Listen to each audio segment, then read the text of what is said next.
Sakto morning, mga kasakto. So mga kasakto, alam nyo na yung ating area. So ito yung ating intercropping na carrots. So parang walang carrots, no?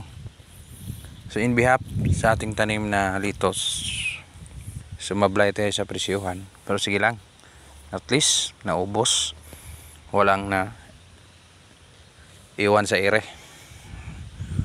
So for the purpose naman, pinamadali natin yon kasi tama na sa edad, tama na sa kanyang paglaki.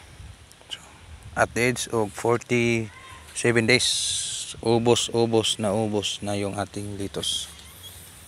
Kung naiwan standing, ito yung naka pag akit sa ating mata is yung carrots. So sabi ng iba, hindi daw mag-click, pero sanay na ako nito, experience ko na to from previous tanim. Dito na kami lumaki, dito na kami nabubuhay sa ganitong pamamaraan. So again, iba talaga ang laki, pero sa quality hindi naman ganun ka liit. May kasing haba, kasing laki. Pag malinis na, dyan na kayo, dyan nyo na mapapansin. So yun, no? Kunin nyo. Kaso lang, yun naman, labor cost. Ano ba yung labor cost?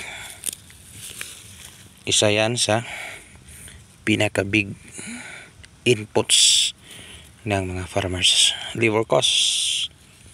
Ito, hindi natin masulo to. Yan. Dito, kunan yung mga hinarvest na dahon na litos, dried leaves, para makita yung lakas ni haring carrots. So yan. Kung malinis na, saka na magbigay ng organic fertilizer. Ano bang organic natin gamitin dito? Siyempre, yan, carrots yan. Chicken manure. Pagkaalis ng mga damo, nakalay naman to. Kasi sa mga previous video natin, after dinamuhan yung ating litos, saka siya ina-direct seeding. So walang dito, walang rason nasa gitna nito. Wala naman yung carrots. Siyempre nasa gilid niya. Carrots yan, oh. Yan.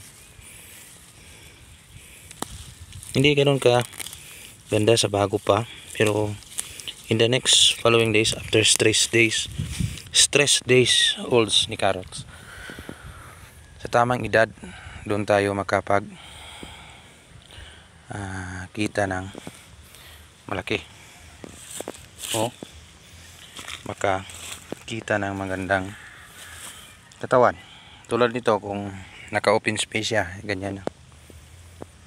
So, bakit ginawa naman natin ito sa ganito? Bakit hindi natin linisan bago siya itinanim? Ang purpose nito, maka-save tayo ng labor cost. Siyempre, land preparation, araro, 2 araruhan bago mag next crop. So sa atin dito, hindi na tayo nakapag-araro, automatic nakatanim na siya. Kaso lang, ganito yung itsura, parang damuhan. Pero huwag kayong mabahala sa damuhan, kasi sa damuhan na yan, sa may dilim na yan, may bahaghari na nasa likod niya. So ito yung carrots. So yan lang muna, kunting update dito sa ating area, Canlaon City, Negros Oriental. Kasing tahimik ni Bulkan Canlaon yung ating pagtatanim ngayon.